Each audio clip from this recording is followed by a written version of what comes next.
अस्सलाम वालेकुम। मेरा नाम फ़ातिमा ज़हरा है और मैं अपनी प्रेजेंटेशन खोल्डो के ऊपर दूंगी जो मंटो का खोल्डो एक स्टोरी है जो मंटो ने लिखी है। सबसे पहले मैं मंटो के बारे में उसका थोड़ा सा तारुफ करूंगी। मंटो एक नाम बहुत ही फेमस है वो लिटरेचर की दुनिया में, शेर व शायरी कहानियों की दुनिया में बहुत फेमस नाम है, क्योंकि मंटो ने वो चीज़ें लिखी हैं जो आम मुसन्निफ़ नहीं लिख सकते, जो आम मुसन्निफ़ हिचकिचाते हैं लिखने में। उसने समाज की, इंसानियत की वो डार्क चीज़ें, जो वो अंधेरा दिखाया है जो हम लोग अक्सर मुंह फेर लेते हैं जिनसे, उसने सब चीज़ें ऐसी ऐसी दिखाई हैं, लेकिन किसी चीज़ को शुगर कोट नहीं किया है। मतलब कि किसी चीज़ को पर्दा नहीं फेरा है किसी चीज़ के ऊपर। सादात हसन मंटो एक पाकिस्तानी और इंडियन राइटर थे जो कि इंडिया में ही पैदा हुए थे। वो उर्दू लैंग्वेज में लिखते थे और उन्होंने तकरीबन 22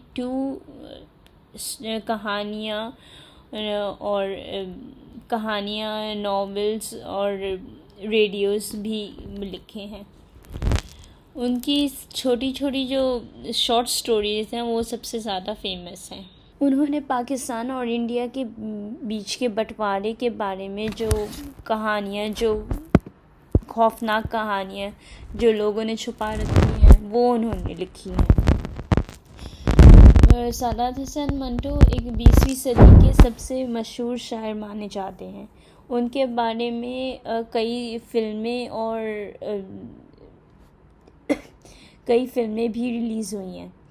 उन्होंने जब उनके ऊपर एक केस चल रहा था उनकी शॉर्ट स्टोरीज़ के ऊपर, तब उन्होंने एक चीज़ बोली कि एक मुसन्निफ़ अपना कलम तभी उठाता है जब उसके एहसासात को तकलीफ़ होती है। मतलब कि जब उसकी एहसासात बर्दाश्त के ज़्यादा बढ़ जाते हैं, तभी वो अपना कलम उठा के वो चीज़ें लिखता है जो आम लोग लिख नहीं सकते। ये वही है जो मैंने बोला है अभी। अच्छा, इसके बाद मैं थोड़ी सी तहरीरें के बारे में बात करूँगी जो उन्होंने लिखा है। तो उन्होंने बेसिकली 1947 और उसके बीच में जो वाक़यात हुए थे उनके बारे में लिखा है। जो पार्टीशन इंडिया और पाकिस्तान के बीच में हुआ था उसके बारे में लिखा है।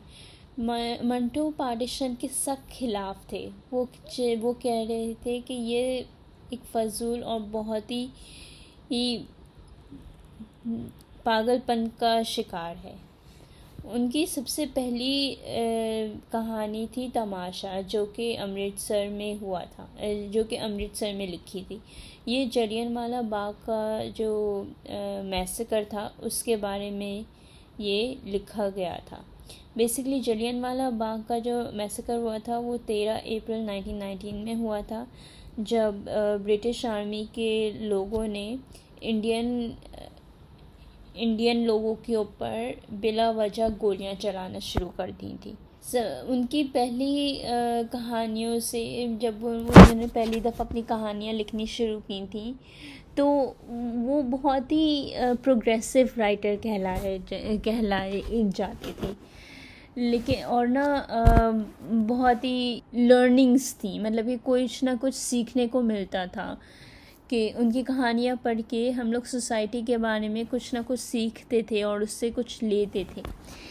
लेकिन उनकी बाद की कहानियों में ये सब थोड़ा सा हो गया। उनकी बाद की कहानियाँ बहुत डार्क होने लगी, बहुत ही मतलब कि जो लोग नहीं चाहते बोलना वो बोलने लगे अपनी बाद की कहानियों में।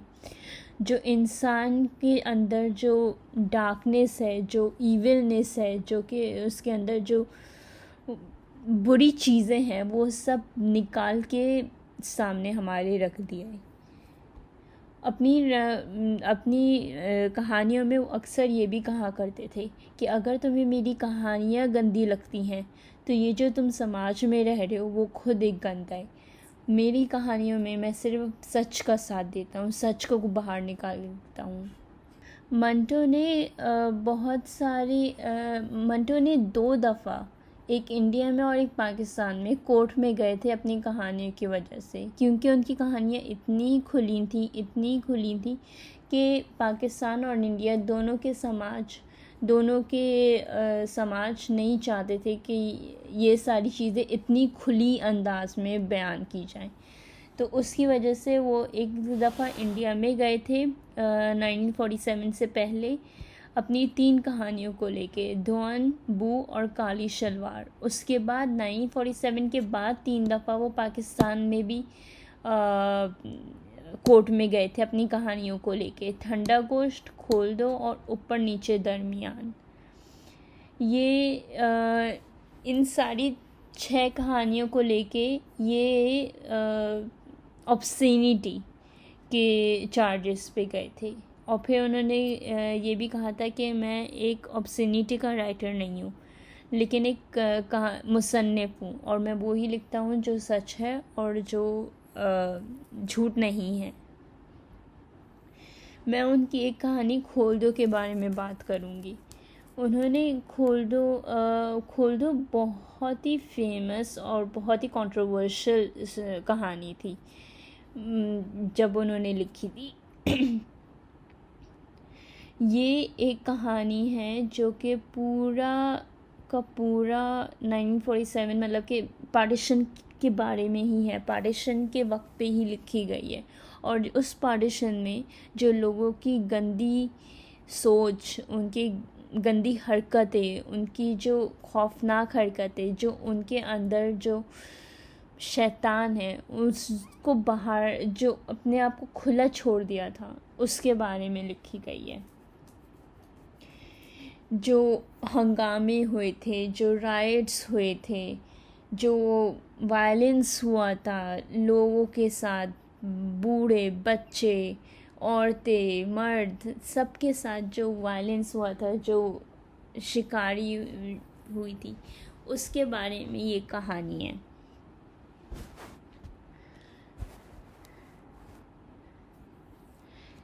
ये कहानी सकीना और उसके बाप सिराजुद्दीन के बारे में है। इस कहानी में बेसिकली क्या होता है कि ये कहानी शुरू होती है अमृतसर से। अमृतसर के सुबह दोपहर के 2 बजे एक ट्रेन निकलती है, जो कि उस वक्त वो सारी ट्रेनें जब निकल के पाकिस्तान जाती थी, इंडिया से पाकिस्तान लोग जो जाते थे उन ट्रेनों में, ये वो वाली एक ट्रेन थी। वो अमृतसर से दोपहर के 2 बजे निकली है और लाहौर पहुंची है 8 घंटे बाद। रास्ते में बहुत सारे लोगों को मार दिया गया था, बहुत सारे और ज़ख्मी भी थे और बहुत सारों की जान चली गई थी। सुबह के 10 बजे सिराजुद्दीन को होश आया और फिर उसने देखा कि मैं ज़मीन पे लेटा हुआ हूँ और मेरे आसपास लोग चिल्ला रहे हैं, कुछ लोग मरे पड़े हैं, कुछ लोगों का खून निकल रहा है, कुछ लोग बेहोशी की हालत में पड़े हैं। उसे कुछ समझ में नहीं आ रहा था कि क्या हो रहा है। इधर उधर मर्द, औरत, बच्चे एक ज़बान होके चिल्ला रहे हैं। वो बिल्कुल आराम से लेटा रहा, ऊपर काली आसमान को देखता रहा। उसने ना ही शोर का अंदाज़ा हुआ, ना ही आसपास की जो कन्फ्यूजन था उसका अंदाज़ा हुआ। उससे देख के लगता था कि एक बूढ़ा आदमी बहुत ही बुरी सोच में उलझा हुआ है, जो कि बात नहीं थी, क्योंकि वो एक शौक में था। शौक में इंसान क्या कर सकता है सिवाय बस देखने के। फिर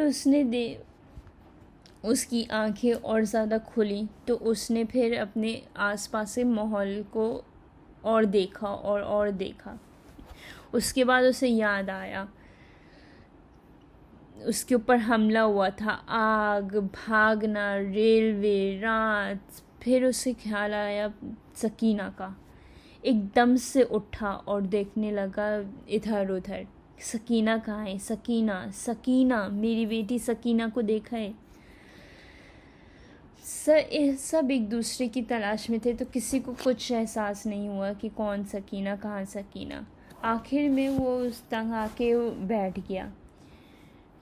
और सोचने लगा कि सकीना और उसकी अम्मी से मैंने कब उनको आखिरी देखा है। उसके बाद उसे एहसास हुआ सकीना की अम्मी को तो मार दिया गया था। सकीना की अम्मी मर गई थी। वो उसके आंखों के सामने मरी और बोलने लगी कि मुझे यहीं छोड़ दो, मेरी बेटी को यहाँ से ले जाओ।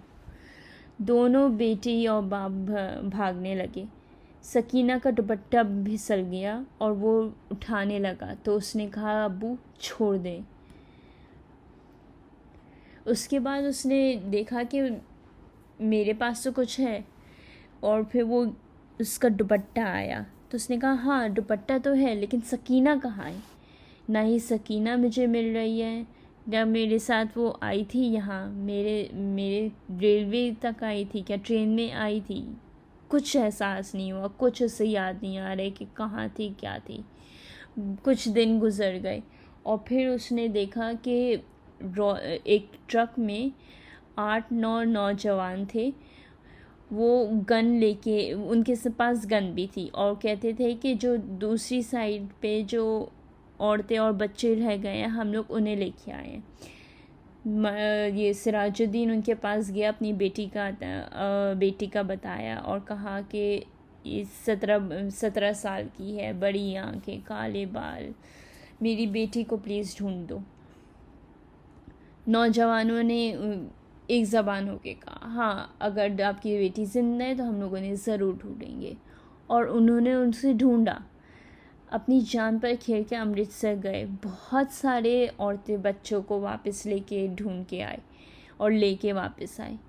फिर उनकी अगली ट्रिप पे उन्हें एक लड़की मिली, बहुत डरी हुई थी और भागने लगी। उन्होंने उसे हौसला दिया, आराम से कहा कि यहाँ पे बैठ जाओ।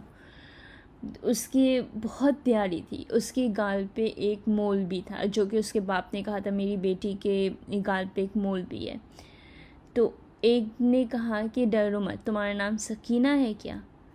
तो उसने कहा कि हाँ, बहुत डर के। तो उसने कहा कि फ़िक्र मत करो, तुम्हारे बाप ने हमें भेजा है तुम्हें ढूंढने के लिए, तुम डरो मत, हमारे साथ आओ। बहुत अच्छे थे वो उसके साथ। उसका डर भगाने के लिए उसको आराम से उससे बात की, खाना खिलाया, दूध पिलाया, ट्रक में बिठाया, अपनी जैकेट तक दे दी क्योंकि उसके पास दुपट्टा नहीं था। बहुत दिन गुजर गए लेकिन सिराजुद्दीन का अभी तक कुछ अता पता नहीं चला अपनी बेटी का। बहुत जगह ढूंढा, इधर से उधर जाते रहे। उसके बाद उसे वो नौजवान फिर मिले, ट्रक पे बैठे हुए थे। वो जाने वाले थे कि सिराजुद्दीन इनके पीछे दौड़ा, मेरी बेटी का कुछ पता चला? उन सब ने बोला नहीं, अभी तक नहीं पता चला, अगर पता चलेगा तो हम लोग उसे देंगे। सिराजुद्दीन दुआ मांगने लगा, अल्लाह मियाँ प्लीज़ इनको कामयाब करे। उसी शाम एक बेहोश लड़की की बॉडी आई थी कैंप में। बोला था कि ये हमें रेलवे की पट्टी पे मिली है। इसके बाद मैं आपको एक चीज़ सुनाऊंगी जो कि मैंने एक वीडियो में सुनी थी। ये पीछे पीछे चल रहा था। लोगों ने लड़की को अस्पताल वालों के सुपुर्द किया और चले गए। ये तब से शुरू हो रहा है जब उन्हें सकीना मिलती है रेलवे की पट्टी पे। कुछ देर सिराजुद्दीन ऐसे ही अस्पताल के बाहर गड़े हुए लकड़ी के खंबे के साथ लगकर खड़ा रहा। फिर आहिस्ता आहिस्ता अंदर चला गया। कमरे में कोई भी नहीं था। एक स्ट्रेचर था जिस पर एक लाश पड़ी थी। सिराजुद्दीन छोटे छोटे कदम उठाता उसकी तरफ बढ़ा। कमरे में अचानक रोशनी हुई। सिराजुद्दीन ने लाश के पीले चेहरे पर चमकता हुआ तिल देखा और चिल्लाया, सकीना! डॉक्टर जिसने कमरे में रोशनी की थी उसने सिराजुद्दीन से पूछा, क्या है? सिराजुद्दीन की हलक से सिर्फ इस कदर निकल सका। जी जी मैं इसका बाप हूँ। डॉक्टर ने स्ट्रेचर पर पड़ी हुई लाश की नब्ज टटोली और सिराजुद्दीन से कहा, खिड़की खोल दो, खोल दो, खोल दो, सकीना के मुर्दा जिस्म में हरकत हुई। खोल दो। उसका बदन हिला। बेजान हाथों से खोल दो। उसने नाड़ा खोला और सलवार नीचे सरका दी। बूढ़ा सिराजुद्दीन खुशी से चिल्लाया, जिंदा है, मेरी बेटी जिंदा है। या खुदा, मेरी बेटी जिंदा है। डॉक्टर सिर से पैर तक ठंडे पसीने में भीग गया। मेरी बेटी जिंदा है।